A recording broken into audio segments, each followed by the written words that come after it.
कपीश जी, आप समाजवादी पार्टी के नेता हैं।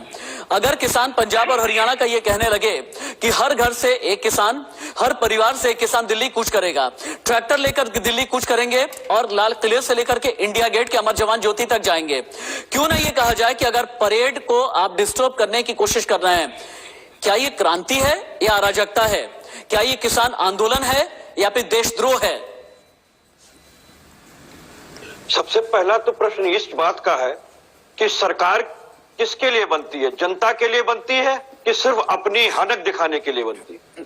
सबसे बड़ी जिम्मेदारी तो सरकार की होती है। सरकार देश के लिए बनती है। सबसे बड़ी जिम्मेदारी तो सरकार की होती है। सरकार देश के लिए बनती है। अरे पौधार जी सुन लीजिए, आप तो खुद ही सिंडिकेट के एक हिस्सा हैं। ठीक कह रहे हैं आप बताइए, आप तो खुद ही सिंडिकेट के एक हिस्सा हैं। मैं क्या किसी किसान सत्याग्रह की आज की तारीख में जरूरत है? देखिए, बहुत सीधी सी बात बोल रहे हैं कि पौधार साहब को कह दीजिए कि मर्यादा का ध्यान रखिए, ये नेशनल चैनल पे बैठे जी। ठीक है। दूसरी चीज मैं कहना चाहूंगा कि अगर आप हमें इंटरप्ट करेंगे तब तो ठीक है, अगर ये करेंगे तो मैं बर्दाश्त नहीं करूंगा। मैं एक चीज ये कहना चाहता हूं कि आज सत्याग्रह की आवश्यकता क्यों पड़ गई।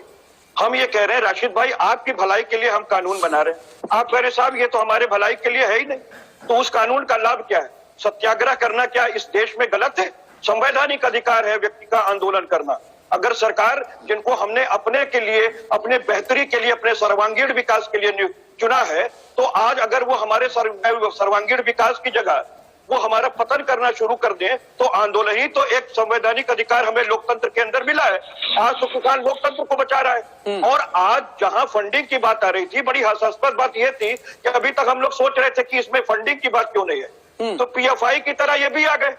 पीएफआई की रेलिवेंसी आज तक न सीए के आंदोलन से जोड़ पाई सरकार, और न उनको बैन कर पाई, और न ही हाथरस में बैन कर पाई, उससे भी जोड़ लिया, तो इनकी रेलिवेंसी नहीं है। ये तो जानबूझ के अपने लोगों से ऐसा करवा देते हैं और सामने इस तरह के खबर को ले आते हैं ताकि आंदोलन को क्रश कैसे किया जाए। मैं तो ये कहता हूँ वीरेंद्र बब्बर जी, किसान कपीश जी, और आप उसको किसान नहीं मानते हैं, तो आप फिर वार्ता किससे कर रहे हैं? उनसे वार्ता। एकदम ठीक बात है। कपीश जी ने दो तीन चीजें बहुत ही ज्यादा रेलेवेंट उठाई हैं और बहुत ही सभ्य तरीके से उठाई हैं और बहुत ही शिष्टाचारी तरीके से उठाई हैं। वीरेंद्र जी, इसका जवाब आपको देना चाहिए कि अगर आंदोलन में किसान नहीं है तो आप लोग बात किससे कर रहे हैं? और अगली बात यह है कि अगर आंदोलन में कोई खालिस्तानी है, अगर कोई आतंकवादी है,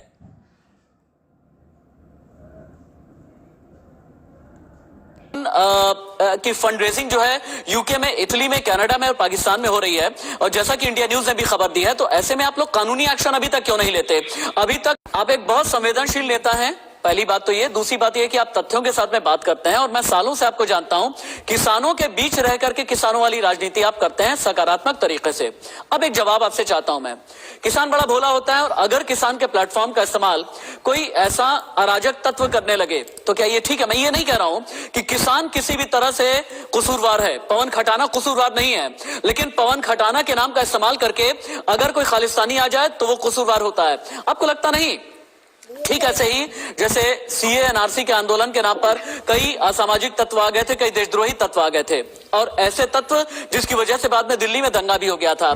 ठीक इसी तरह से 370 जब खत्म हुआ, इसका विरोध दर्ज कराने के नाम पर कई देशद्रोही तत्व सामने आ गए थे, और आज की तारीख में भी 51 दिन का जो आंदोलन है, कई ऐसे लोग हैं जो आंदोलन को हाईजैक करने की कोशिश कर रहे हैं और कई लोग फायदा उठाने की कोशिश कर रहे हैं। ये रुकना चाहिए या नहीं कपीश जी?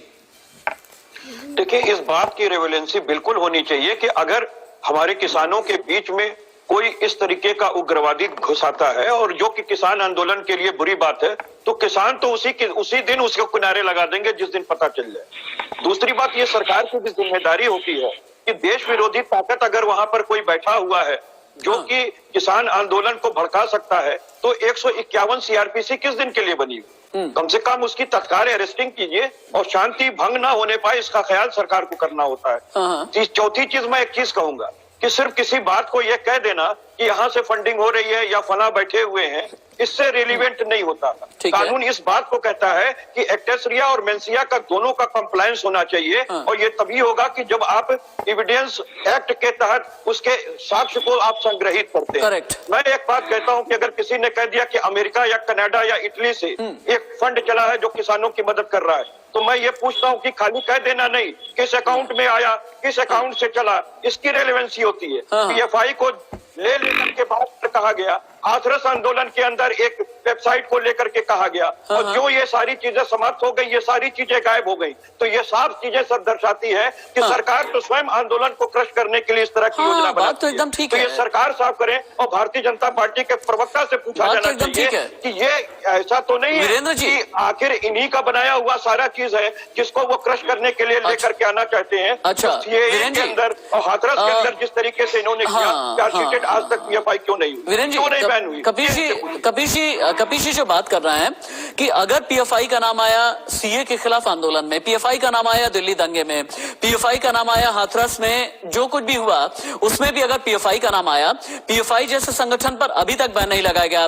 सिक्स फॉर जस्टिस है हालांकि बैंड ऑर्गेनाइजेशन, लेकिन अभी भी अगर फल फूल रहा है तो आप कंट्रोल में क्यों नहीं कर पाए? कानून अगर आपके हाथ में है तो फिर इन सभी ऑर्गेनाइजेशन को बैन करें ना, जो देशद्रोही गतिविधियों में लिप्त रहते हैं। बिल्कुल आपकी बात को, और मेरे जो आदरणीय भाई साहब ने जो बात कही उनकी बात का सम्मान करते हुए मैं कहना चाहता हूं कि किसान आंदोलन के मामले के अंदर ये बहुत सेंसिटिव मैटर है, बहुत संवेदनशीलता के साथ सरकार इसे डील कर रही है। सरकार नहीं चाहती कि उसके किसी भी कदम से किसी को ये कहने का मौका मिले। जैसे मेरे भाई साहब अभी एक धारा की बात कर, जब CAA के नाम पर शाहीन बाग में जब आंदोलन हो रहा था तब भी 3 लोगों की कमेटी सुप्रीम कोर्ट ने बनाई थी।